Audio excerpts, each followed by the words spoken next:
इस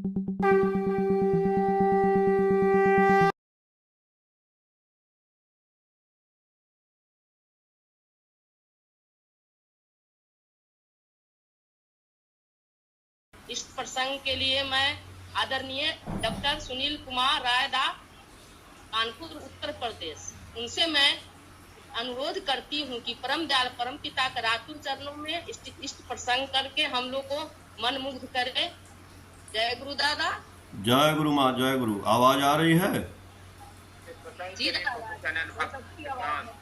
सत्संग के प्रवीण कमी रापति के तिगदो डॉक्टर उमेश सुनील कुमार रायदा उपस्थित है। दादा का विशेष परिचय ये है, दादा बहुत बड़े आर्टिस्ट हैं। अब उनके बैकग्राउंड में देख रहे हैं, सुदर्शन छवि के पीछे कितना सुंदर फिगर लगा हुआ है, अद्भुत। दादा इष्ट प्राण की प्रकाष्ठा है। आपके जीवन काल के बहुत सारे घटनाओं को यूट्यूब में बहुत सुंदर ढंग से, बहुत मधुर स्वर में, भक्ति भाव से प्रस्तुत करते हैं। दादा हम लोग के बीच कई बार आए हैं, एक से एक प्रसंग सुनाए हैं। दादा का और एक परिचय है, दादा गुरु भाई परिवार इष्ट प्राण मधुपदा के पिताजी के जमाता हैं, और मधुपदा उनके भाई भी ऋत्विक हैं, दादा भी ऋत्विक हैं। और ममता राय माँ बहुत सुंदर इस प्रसंग करती हैं। उनका कल इस प्रसंग मातृ सम्मेलन भी होगा। दादा को मैं आमंत्रित कल रात्रि में किया। दादा ने सब स्वीकार किया कि धन्यवाद। आज पटना संस्थान में दादा का स्वागत है। दादा सुनो, दादा वो 40 मिनट ठाकुर खादा अपने अनुभूतियों को बोध गए। दादा जय गुरु, आभार। जय गुरु दादा, जय गुरु। परम प्रेम में शिशि ठाकुर, परम आराध्या जगत जननी शिशि बड़मा, परम पूज्य पाद शिशि बड़दा, परम पूजनीय वर्तमान आचार्य शिशि दादा के श्री चरणों में मेरा कोटि कोटि प्रणाम।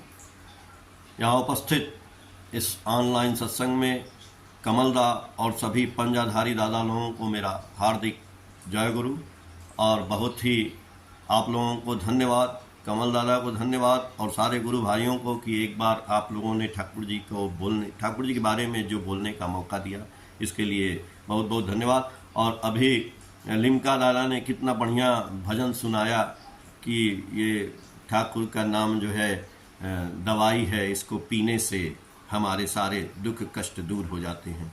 ये तो सही बात है, हम लोग तो सारे ही जानते हैं। इसी पे हम लोगों को चर्चा करनी है और इसी के लिए हम लोग ये सत्संग में इकट्ठे हुए हैं।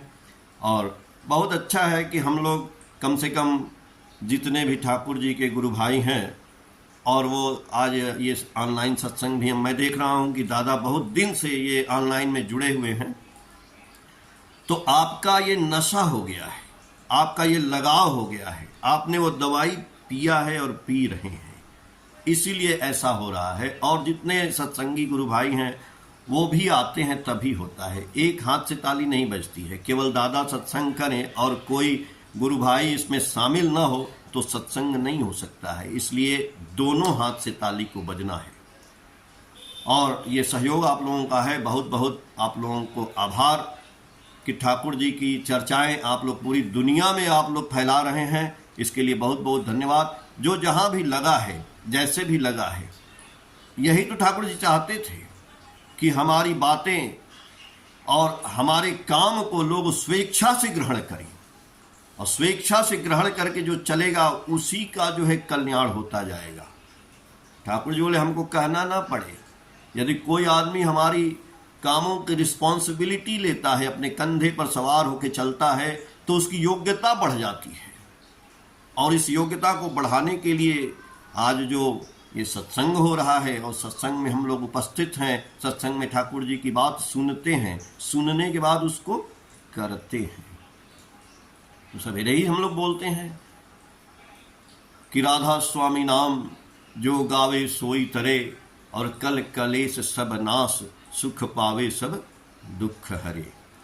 लेकिन फिर भी देखने में आता है कि आदमी नाम तो करता है, लेकिन क्या उसका सारा दुख दूर हो गया है? क्या वो सुखी हो गया है? फिर भी वो दुखी है, सुखी नहीं हो पा रहा है।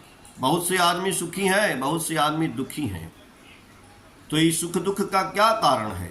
ठाकुर जी ने तो सारी बातें बता दी हैं, लेकिन वो जब तक हमारे मन में, जब तक हमारे जीवन में वो गुथ नहीं जाती हैं, तब तक हमें दुख भी सताता रहेगा। क्योंकि ठाकुर जी ने कहा है कि दुख और सुख क्या है? दुख क्या है? हमारे भाव का अभाव ही है दुख। हम कुछ सोच लेते हैं, नहीं मिलता है तो हमें दुख होने लगता है। इसलिए ठाकुर जी ने कहा कि नशा करना पड़ेगा ना। ठाकुर जी के जैसे दादा ने बोला नाम का नशा, नाम पीना पड़ेगा, तो ठाकुर जी की एक वाणी है कि इष्ट नशा की डोरी धरकर डूब गए तल अचल तल में, अमूल्य अमूल्य रतन धन संग्रह कर ले, सत्ता डोले स्वस्ति दल में। इष्ट नशा की डोरी धरकर डूब गए तल अचल तल में, अमूल्य रतन धर संग्रह कर ले, सत्ता डोले स्वस्ति दल में। बहुत से लोग कहते हैं कि केवल ठाकुर जी का नाम करने से, जो हम नाम कर रहे हैं, तो नाम करने से क्या सब कुछ हमको खाना मिलेगा? सब कुछ काया पलट जाएगी? क्या सब कुछ हो जाएगा? क्योंकि ठाकुर जी तो बोल दिए सवेरे ही कि राधा स्वामी नाम जो गावे सोई तरे।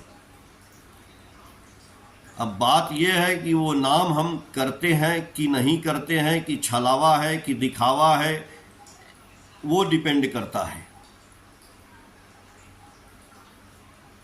नाम करने से क्या होगा? नाम करने से कुछ नहीं होगा। नाम करने से क्या होगा? नाम करने से हमारा ब्रेन शार्प होगा, ध्यान करने से मन शांत होगा। तो ठाकुर जी से भी पूछा गया कि ठाकुर जी नाम करते करते आखिर होगा क्या? खाली नाम करेंगे, घर में बैठे रहेंगे तो सारा काम हो जाएगा? बहुत से लोग बोलते हैं कि राम राम राम राम करने से, खाली राम राम करने से खाना मिलेगा।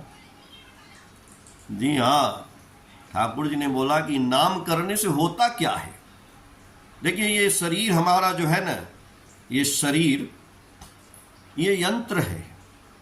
जैसे हम मोटर गाड़ी चलाते हैं, वैसे ही शरीर भी मोटर गाड़ी है मेरा, और इसको यंत्री जो चला रहे हैं वो हमारे अंदर बैठे हैं, वो हम हैं। बोलते ना कि ये मेरा हाथ है, ये मेरा हाथ है, तो मैं कौन हूँ? यानी हाथ अलग है, मैं अलग हूँ। वैसे ही ये यंत्र है, इसको भगवान ने दिया है, ये शरीर दिया है। इस शरीर से हम अपने दुख को बढ़ा सकते हैं और दुख को घटा सकते हैं। इस शरीर को चलाने आना चाहिए। शरीर इज द मोटर कार, शरीर इज द गाड़ी, शरीर ही, और ड्राइवर कौन है? आप हैं, हम हैं, जो इस शरीर के अंदर विद्यमान है। इसको चलाना है तो इसमें क्या डालना है? गाड़ी चलती है पेट्रोल से, डीजल से, चाहे जिस चीज से चलती है गाड़ी चलती है। ये गाड़ी बनी है, यदि पेट्रोल की गाड़ी है, उसमें आप डीजल डाल लोगे ना, चलेगी, थोड़ी दूर चलेगी, फिर नहीं चलेगी, बिगड़ जाएगी, खराब हो जाएगी। शरीर भगवान ने दिया, नाम तो बाद में आएगा। नाम की बात मैं बताऊंगा कि नाम क्यों नहीं होता है। इस शरीर से हम नाम की बात सुनते तो हैं, लेकिन होता क्यों नहीं है? वो दवाई पीने से, जो लिमकादा ने बोला, वो दवाई तो पी रहे हैं, लेकिन फायदा क्यों नहीं होता है? राम रसायन तुम्हारे पासा और सदा रहो रघुपति के दासा। ये हनुमान चालीसा में हम लोग पढ़ते हैं कि राम जो दवाई है, लेकिन बहुत सी दुनिया में लोग पी रहे हैं, फिर भी नहीं ठीक हो रहा है वो दवाई से, यानी पीना ही गड़बड़ है। अब देखिए, पेट्रोल का इंजन है, पेट्रोल की कार है, उसमें डीजल डाल देंगे तो चलेगा? नहीं चलेगा। वैसे ही ये हमारा शरीर है, तो शरीर में क्या डालना है? ये शरीर शाकाहारी बना है, तो पेट्रोल की जगह पे हम डाल देंगे गड़बड़ चीज, शाकाहार की जगह पे डाल देंगे मांसाहार, शाकाहार की जगह पे डाल देंगे जो ठाकुर जी मना किए हैं, लेकिन वो हम खाएंगे। हम बीड़ी पिएंगे, सिगरेट पिएंगे, शराब पिएंगे, भांग पिएंगे, गांजा पिएंगे, प्याज खाएंगे, लहसुन खाएंगे, मछली खाएंगे, अंडा खाएंगे, और फिर भी कहेंगे कि ठाकुर जी की नाम का दवाई पीने से और हमारा दुख दूर नहीं हो रहा है। तो ठाकुर जी क्या करें इसमें? पहले आप अपनी गाड़ी का इंजन जो बना है, उसको, गाड़ी के इंजन को सही करना है। जैसा खाएंगे अन्न वैसा हो जाएगा मन। तो सबसे पहले यदि हम अपने गुरु से प्यार करते हैं तो गुरु जो खाते थे वो हम खाएंगे, गुरु जो चलते थे वैसे चलेंगे, गुरु जैसे सोते थे वैसे सोएंगे, गुरु जो करते थे वो हम करेंगे। बस इतने तो बात है, ज्यादा नहीं कुछ करना है। गुरु से प्यार का मतलब गुरु जो जो करते थे वो हमको करना है, लेकिन हम अपने आप को तौल लें। ठाकुर जी ने कहा ना कि एक आदमी जब जाता है दुकान पे सामान खरीदने या 1 किलो चीनी देना, तो जब वो चीनी देता है दुकानदार तो चीनी में क्या करता है, वो एक तरफ जो है चीनी रख देता है, दूसरी तरफ बांट रख देता है 1 किलो का, तो चीनी हो गया? नहीं हुआ। जब कांटा से कांटा मिलता है ऐसे चीनी निकालेगा, चढ़ाएगा, जब 1 किलो कांटा एक ही कांटा मिल गया तो चीनी हो गया। तो हम जो हैं जो भी कर रहे हैं, क्या ठाकुर जी के बात से मेरी बात मिलती है? यदि नहीं मिलती है तो हम नाम कर लें, नाम नहीं होगा, ध्यान नहीं होगा, कुछ नहीं होगा। जब कुछ होगा नहीं तो दुख भी दूर नहीं होगा। इसमें ठाकुर जी की क्या गड़बड़ी है? लोग ठाकुर जी को ब्लेम दे देते हैं। इतना नाम किए, इतना ध्यान किए, यजन किए, याजन किए, इष्टवृत्ति किए, कुछ हुआ ही नहीं, कुछ नहीं होगा। तो ठाकुर जी बोले कि जानते हैं, खाली नाम भी करते रहे, मान लीजिए ठीक है आप शाकाहारी हो गए, सब कुछ कर लिए, आप मांस मछली मदिरा छोड़ दिए, फिर भी आप नाम कर रहे हैं महाराज, फिर भी आपका दुख नहीं दूर हो रहा है। ऐसा भी होता है, बहुत से लोग हैं दुख खूब बढ़िया से रह रहे हैं, लेकिन वो नाम करने के बाद भी उनका दुख दूर नहीं हो रहा है। तो ठाकुर जी से लोग बोले कि ठाकुर जी ऐसा क्यों हो रहा है? ठाकुर जी बोले नाम करने से होता क्या आपको पता है? नाम करने से हमारे अंदर स्टीम बनता है, वाष्प। जैसे रेल का इंजन था ना, जेम्स वाट नाम का एक आदमी था, जब वो बच्चा था अपनी चाची के घर गया तो उन्होंने केतली में चाय बनाने के लिए पानी रखा था और उसका ढक्कन ऊपर रखा था। कुछ देर के लिए वो गई, बोली बेटा इसको देखते रहना और ये थोड़ा देखना कि गिरे ना। थोड़ी देर बाद देखता है कि उसमें से वो ढक्कन हिलने लगा, ऊपर आने लगा। तो बोला कि अरे ये ढक्कन हिल क्यों रहा है? उसने उस पर कोयला रख दिया, लेकिन वो कोयला गिर गया, वो ढक्कन ने उठा दिया। फिर उसने दूसरा रखा, वो भी गिर गया, उसको उठा दिया। बोला अरे है क्या यार इसमें? कुछ नहीं था, पानी गर्म हुआ और उसमें से स्टीम बना, भाप बना, और उसकी शक्ति जो है वो कोयले को गिरा दी, वो ढक्कन को उठा दी और वो कोयला गिर गया। बस वही बात है। ठाकुर जी बोले जब आप नाम करते हो, जब आप नाम करते हो तो नाम करते करते करते करते करत करत अभ्यास के जड़बती हो तो सुजान, रस्सी आवत जातते सिल पर परत निशान।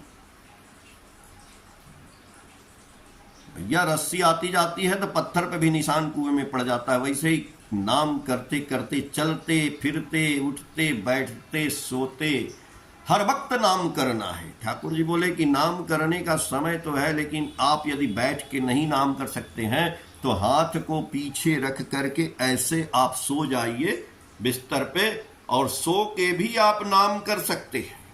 आप आंख खोल के भी सूरज उगते सूरज को देख के नाम कर सकते हैं। आप डूबते सूरज को देखते हुए नाम कर सकते हैं, आंख खोले हुए नाम कर सकते हैं, बैठ के नाम कर सकते हैं। तो ये जब आपका अभ्यास हो जाएगा, हम देखिए मैंने देखा है आदमी कोई काम करता है, कहीं सर्विस कर रहा है, कहीं नौकरी कर रहा है, चाहे आप अपने धंधे में व्यस्त हैं, आम आदमी की मैं बात कर रहा हूँ, जब वो थोड़ी देर बाद उसको काम करते करते थोड़ी सी चाहता है कि रेस्ट मिले, तो वो जाता है बाहर या कहीं कोने में जाता है और सुरती खैनी बनाता है। जिसको जैसा नशा है, कोई बीड़ी पीता है, कोई थोड़ा पान खा लेता है, सिगरेट तंबाकू कुछ खा के आ जाता है, और फिर थोड़ी देर में वो फिर काम करता है। भाई वही काम हमको भी करना है। वो गुटखा खाया, उसने खैनी खाया, सुरती खाया, हमको गुरु मिले हैं तो गुरु ने बोला नाम करो, तो हम भी जाएंगे।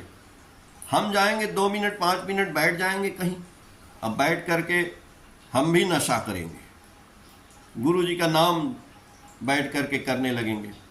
2 मिनट हम भी नाम रूपी गुटखा खा लिए, नाम रूपी पान खा लिए, नाम रूपी तंबाकू खा लिए, तो इससे क्या होगा कि हमारी एनर्जी जो लॉस हो रही थी 1 घंटा काम करने के बाद, जैसे उनको आया तो उन्होंने तंबाकू का नशा किया तो शरीर भी बेकार हुआ, लेकिन हमने नाम का नशा किया, हमने 5 मिनट गुरुजी का नाम ध्यान किया तो और हमारा ब्रेन शार्प हुआ, हमको भी रेस्ट मिला। तो इसीलिए ठाकुर जी कहते हैं कि नशा तुम्हारा जिस तरह, ठाकुर जी की वाणियां महाराज, ठाकुर जी ने ऐसा ऐसा वाणियां दिया है, एक वाणी का यदि एक सेंटेंस आदमी के कान में, दिल में, दिमाग में उतर जाए, फिर कुछ पढ़ने की जरूरत नहीं है।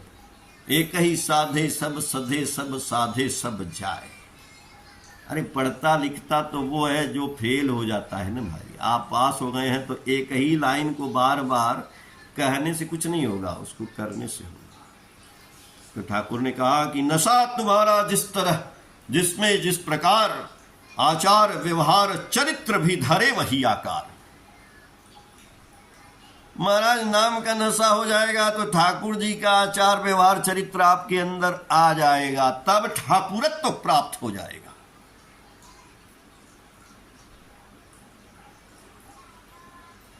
तो नाम करने से क्या होगा? वही बात होगा जो स्टीम बना ना पानी में, और वो कोयला का ढक्कन पर से कोयला गिर गया, तो उसने लड़के ने सोचा कि ये तो बड़ी विचित्र बात है यार, भाप पानी से बना और इसमें इतनी शक्ति है कि कोयला गिरा दिया, एक कोयला रखे वो भी गिरा दिया, बड़ी ताकत है इसमें। और उस लड़के ने बड़े होकर के रेल का इंजन बनाया। वही रेल का इंजन जिसमें कोयला और पानी डाल के स्टीम बनाया जाता है, स्टीम बना करके और रेल का इंजन चलाया जाता है, मालगाड़ी चलती है। आज वही कोयला का इंजन का प्रोसेस ही पेट्रोल से स्टीम ही बनता है, डीजल से स्टीम ही बनता है, सब कुछ एनर्जी स्टोर करके वो स्टीम बनता है नोजल से और वो इंजन चलता है। तो आज उस स्टीम में कितनी बड़ी शक्ति है कि सब कुछ खुद ले जाता है। तो वही ठाकुर जी बोल रहे हैं कि ये नाम रूपी जो है, जो नाम आप करते हैं, इस नाम को करते करते करते करते आपके अंदर इस, बोले ना कि ये शरीर एक यंत्र है, ये भी एक रेलगाड़ी है, इसके अंदर स्टीम बन जाएगा, इसके अंदर भाप बन जाएगा और वो स्टीम जो है आपको चलाने लगेगा महाराज। तो जो आदमी नाम करता है और काम नहीं करता है वही गड़बड़ है, वही उसकी उत्थान नहीं होता है और वही दुख का कारण है। इसलिए ठाकुर जी ने कहा जो नाम करेगा वो काम करेगा। नाम करने से उसके अंदर स्टीम आएगा और जब स्टीम की प्राप्ति होगी, जब भाप बनेगा तो काम करेगा, कर्म करेगा। पहले वो मिट्टी सोना छूता था तो मिट्टी हो जाता था, लेकिन अब जब नाम करते करते वो मिट्टी छुएगा तो सोना हो जाएगा। अब सवाल ये है कौन सा काम करेगा? अगर उसके पास काम ही नहीं है, केवल वो नाम ही करता है, तो करेगा क्या? क्या करेगा? काम नहीं है दुनिया में उसके पास। काम तो है, इतना बड़ा काम मिला है, इतने बड़े भगवान रूप में गुरु मिले हैं, भगवान ही मिले हैं, पुरुषोत्तम मिले हैं। सभी देवता के समाहार से पुरुषोत्तम की सृष्टि सहज मनुष्य नर रूप में करते घृति और वृष्टि।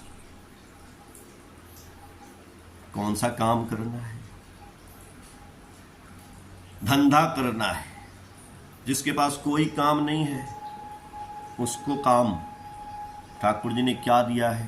ठाकुर जी ने कहा कि मन तो व्यस्त लाख धंधे में, इष्ट धंधा ही नहीं रहे, तब भी विधि की दया चाहते, मति छन्न यह भी न समझे। मन तो व्यस्त लाख धंधे में। हम चूंकि सामाजिक हैं, आप भी सामाजिक हैं, हर आदमी धंधे से जुड़ा हुआ है। कोई दुकान करता है, कोई खेती करता है, कोई नौकरी करता है, छोटा मोटा धंधा हर आदमी कर रहा है, इस शरीर को पालने के लिए, इस परिवार को पालने के लिए, इस समाज में रहने के लिए, दुनिया में जीने के लिए। लेकिन ठाकुर जी कह रहे हैं कि मन तो व्यस्त लाख धंधे में।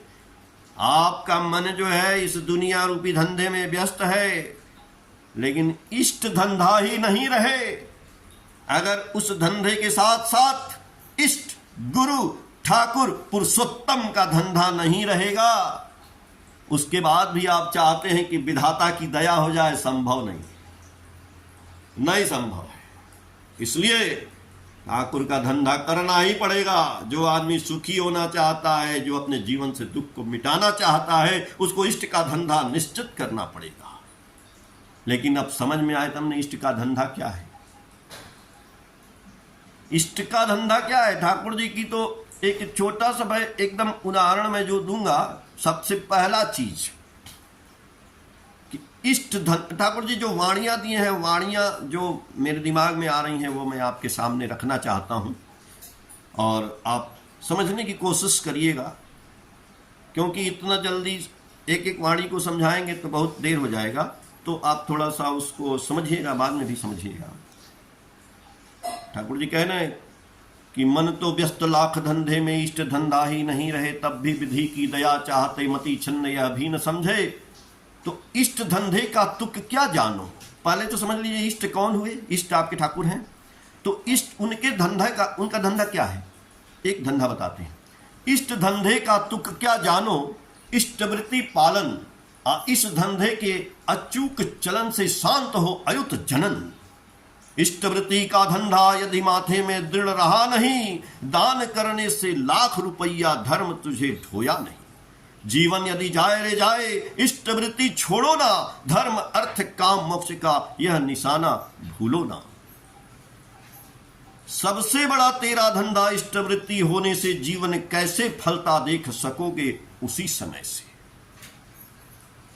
आपत विपत आए जैसे भी हो प्राण, इष्टवृत्ति निश्चय लाती है सबका ही परित्राण। अब देखिए, इष्टवृत्ति इष्ट को ही देना, यानी देवघर ही भेजना, इधर उधर नहीं। इष्टवृत्ति इष्ट को ही देना, नहीं देने से आएगी विपाक गंजना। और इष्टवृत्ति के अपव्यय से बढ़ेगा कुप्रवृत्ति का दोष, न जाने कौन से विपत्ति में फेंकेगा देखना होगा कठिन रोष। ये तो गुरुजी का इष्टवृत्ति का धंधा की मैं बात किया कि यदि इष्टवृत्ति का धंधा भी हम ठीक से नहीं करते हैं, सुबह जो है उठ करके ब्रह्म मुहूर्त में इष्टवृत्ति नहीं निकालते हैं और उसको 30वें दिन ठाकुर, आज तो ऑनलाइन हो गया है महाराज, और नहीं भेजते हैं, एक ही धंधा नहीं करते हैं, तमाम धंधा क्या करेंगे। और जो ये धंधा करेगा ना, वही सांसारिक धंधा तो अपने आप उसका चल जाएगा, उसको सोचना ही नहीं है, अपने आप सारा कुछ चलने लगेगा। आपके दिमाग में आइडिया आने लगेगा। आपने इतना बड़ा आइडियल पकड़ा। When ideal is awakening in the man, he is active, agile, inquisitive, tactful and alert. In one words, all the faculties are bloom and glow. अब आते हैं दूसरे धंधे पे। चलिए, ये तो इष्टवृत्ति का धंधा हो गया। ठाकुर जी कहते हैं कि भाई मेरे पास बहुत से आदमी आते हैं, कुछ आते हैं आध्यात्म का ज्ञान लेने के लिए, और कुछ आते हैं अपने चाहत को जानने के लिए, कुछ आते हैं अपने क्वेश्चन को समझने के लिए, डिमांड को जानने के लिए, सब कुछ के लिए आते हैं। और जब वो आते हैं, मान लीजिए मेरे पास एक आदमी आया, ठाकुर जी बोल रहे हैं, अभी मैं आलोचना प्रसंग में इसको पढ़ रहा था भाग 3 में, तो ठाकुर जी बोले कि मान लीजिए एक आदमी मेरे पास आया और मैंने वो जानना चाहा आध्यात्म के बारे में, ज्ञान के बारे में, और ये स्पिरिचुअल के बारे में, जो भी फैक्ट है उसके बारे में जानना चाहा। और मैंने उससे कह दिया कि जाओ घास काटो। वो आदमी गया घास काटने। अब वो आदमी घास काटने गया तो काटते काटते काटते काटते बहुत देर हो गया। तो जब घास काट करके वो आया, भूख लग गया। ठाकुर जी उसको बुलाए नहीं, अपने आया। जब भूख लग गया तो आया और बेसमय आनंद बाजार में गया कि कुछ खाने को मिल जाए, बहुत भूख लग गया है। तो रसोइया उसको उल्टा सुल्टा बोल के डांट के भगा दिया। अब वो जो है वहां पे उसका अहंकार निकला, और उस अहंकार को उसने क्या किया कि अपने दिमाग में बैठाया और ठाकुर जी का काम छोड़ के भाग गया। और भागने के बाद जाके हर जगह बोला, अरे भैया आश्रम और ठाकुर, हम गए थे ज्ञान की बात करने, अब हमसे घास कटवाने लगे, घास कटवाने खानों नहीं मिला, ऐसा तो आश्रम है। ठाकुर जी बोले यही वो अपना अध्यात्म की बात और स्पिरिचुअलिटी की बात और गुरु को जानना चाह रहा था। अरे गुरु क्या करेंगे उसको पता ही नहीं है, गुरु तो पहले उसका अहंकार तोड़ेंगे ना। तो फर्स्ट बार गुरु ने अहंकार के लिए घास काटने के लिए भेजा था, लेकिन वो भाग गया। वैसे ही गुरु जी आज हमको अपना धंधा दिए हैं। ठाकुर जी कह रहे हैं, क्या बोले, अर्थ मान यश इत्यादि पाने की आशा में मुझे ठाकुर बनाकर भक्त मत बनो, धोखा देने पर धोखा ही पाओगे जब तक तुम्हारे अंदर ठाकुरत्व जागृत नहीं होता है। तो सवाल ये उठता है कि ऐसा गुरु क्यों करे जहां न अर्थ मिले, न मान मिले, न यश मिले, कुछ मिलेगा ही नहीं। तो ऐसा गुरु बहुत से लोग नहीं करना चाहते हैं। फैक्ट बात, हर आदमी आज रुपया चाहता है। गुरु कर ले तो रुपया मिल जाए, बच्चा पैदा होके अंग्रेजी स्कूल में जाए, रुपया कमाने लगे, दुकान करें तो रुपया आ जाए, नौकरी करें तो रुपया आ जाए, ऐसी लड़की से शादी करें कि रुपया आ जाए। अरे साल खाली रुपया आ जाए बस। तो हर आदमी जो है उसी रुपए में व्यस्त है। तो ठाकुर जी कहे कि अर्थ मान यश पाने के लिए यदि मुझे पकड़ते हो तो कुछ नहीं मिलेगा। लेकिन हाँ, आप लोग जानते हैं कि ठाकुर जी को समाधि लगती थी, भाव समाधि। तो उस समाधि में ठाकुर जी क्या करते थे, ठाकुर जी के मुंह से अचानक कई डिफरेंट लैंग्वेज की वाणियां निकलती थी। लोगों ने लिखना शुरू किया, बंगला में पुण्य पोथी, उसमें ठाकुर जी ने लिखा है, अय तू कीचास, धर्म अर्थ काम मोक्ष ये सब चास की छुपा बिना सिर्फ आमा के चास। ए धर्म अर्थ काम मोक्ष तुम्हार पीछने पीछने घूरे बेड़ावे। कितनी बड़ी बात ठाकुर जी ने बोला कि तुम क्या चाहते हो, धर्म अर्थ काम मोक्ष, कुछ नहीं मिलेगा। हाँ, जिस दिन तुम हमको चाह लोगे तो ये धर्म अर्थ काम मोक्ष तुम्हारे पीछे पीछे घूमने लगेगा। तो हमको चाह लोगे यानी ठाकुर को कैसे चाहोगे, ये तो बात है ना। ठाकुर को चाहना क्या इतना आसान है? ठाकुर को प्यार करना, ठाकुर से साथ लिप्त हो जाना, ठाकुर में समा जाना, ठाकुर को अपने आप में समा लेना, कि ये आसान बात है? हाँ है, बहुत आसान है। ठाकुर जी बोले, यदि आमा के पेते चास तो भालोवास। यदि तुम हमको पाना चाहते हो तो प्रेम करो। लिमकाना ने गाना सुनाया, गाना बहुत बढ़िया बने, ठाकुर जी का है, भालो जदि चास रे मन भालो जदि चार, सवार भालो करन जीनी ताके भालोवास। तो ठाकुर जी को बोले कि यदि आमा के पेते चास, भालोवास। किसको भालोवास? ए सर्व जीव के भालोवास, जगत के भालोवास। ठाकुर बोले जे निजेरी स्त्री के भालोवासे अपार के भालोवासे ना से आमा के भालोवासे ना।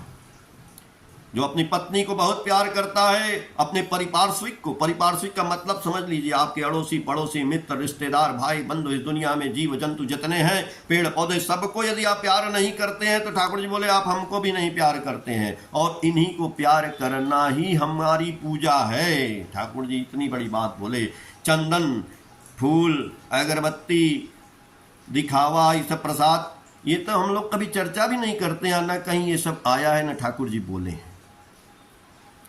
ठाकुर जी बोल रहे हैं कि दुनिया में खाली गुरु भाई नहीं, जो भी आपके अड़ोसी पड़ोसी मित्र रिश्तेदार बंधु हैं, उनकी सेवा करना ही मेरी सेवा है। अब बताइए, इष्ट का धंधा तो बहुत बड़ा है। हम दुखी नहीं रहेंगे, खाली नाम करेंगे या बगल में जो बीमार है हमारे घर के बगल में कभी हाल चाल पूछने नहीं जाएंगे। तो आप बीमार होंगे तो आपके यहाँ कौन आएगा महाराज? आपने एक पैसा की दवाई के लिए उसको दिया नहीं तो आपको कौन देगा? आप जो दोगे वही मिलेगा। देना ही पाने की जननी है। ठाकुर जी बोले हैं मैसेज में, आप पढ़िएगा, फर्स्ट वॉल्यूम में है। Roll on like a flood over the suffering, sorrow, calamities on this world with the love, service and sympathy। हमको इस दुनिया में बाढ़ की तरह से आदमियों के दुख को बहा ले जाना है, जो आपत्ति विपत्ति में है, जो दुख में है, जो कष्ट में है। कैसे? 3 चीज आपके पास है, लव, सर्विस एंड सिंपैथी, प्यार, सेवा और सहानुभूति। ये 3 चीज से ही ठाकुर जी कह रहे हैं कि हमारा इष्ट का काम करना है, पूरी दुनिया में फैल जाना है और घर घर में जा करके सबकी सेवा करनी है, चाहे वो दीक्षा लिया है चाहे न लिया है। इसीलिए जब ठाकुर जी के शिष्य थे, जो देवघर कॉलेज के प्रिंसिपल थे, डॉक्टर देवघर कॉलेज के जो प्रिंसिपल थे, वो जब ठाकुर जी के पास गए, उनकी दीक्षा लिए थे, तो ठाकुर जी ने उनको पहला ज्ञान दिया था। क्या दिया था?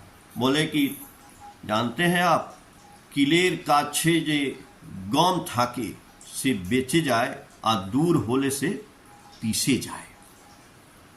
यानी कील के पास जो गेहूं होता है वो बच जाता है और दूर होने से वो पिस जाता है। ये इतना आप ध्यान रखिएगा। यानी गुरु के साथ आप युक्त रहिएगा तो आप बच जाएंगे और दूर रहेंगे तो पिस जाएंगे। आज देखिए बांग्लादेश में कितना उत्पात हुआ, जहाँ के ठाकुर जी रहने वाले थे वहाँ पे। लेकिन एक बात हमको याद आती है कि इन्हीं प्रिंसिपल साहब से ठाकुर जी ने बोला था एक बार कि जानते हैं एक समय ऐसा आएगा कि सांडिल यूनिवर्सिटी बनेगी काशीपुर में। तो उन्होंने कहा था कि ये सांडिल यूनिवर्सिटी कैसे बनेगी काशीपुर में, ये तो बांग्लादेश में है, ये तो डिवाइड हो गया है। तो ठाकुर जी बोले कि ना ना, एक दिन ऐसा आएगा कि पवना पटना एक हो जावे, तब बनेगा। आज वैसा धीरे धीरे ठाकुर जी का बोला हुआ वो रूप धारण करता हुआ जा रहा है। और ठाकुर जी बोले थे कि देवघर में गंगा आ जाएंगी और वो गंगा को लाने का प्लानिंग भी चल रहा है। जो सुल्तानपुर से जल लेके आते हैं, तो ठाकुर जी ने बोला है उनसे कि देवघर में गंगा आ जाएंगी और सांडिल यूनिवर्सिटी बनेगा। ये बात ठाकुर जी बोल के गए हैं। और ये भी ठाकुर जी का आलोचना खंड 12वां में है कि एक आदमी आएगा, मैंने सपना देखा था, जो एक सदरी पहना है और उसके वाइट दाढ़ी है, और वो जो है भारत के भविष्य को बदल देगा। उसी समय ये सब होगा। आज कुछ अवस्थाएं व्यवस्थाएं ऐसा प्रतिपालित हो रही हैं, ऐसा लग रहा है कि शायद वो समय जो ठाकुर जी ने बोला था वो आने वाला है हमारे देश के लिए। और अब समय भी समाप्त होने जा रहा है। बहुत बहुत आप लोगों को धन्यवाद। और ठाकुर जी की मंगल की हम कामना करते हैं। आपके जीवन में सबका ठाकुर जी मंगल करें। जय गुरु।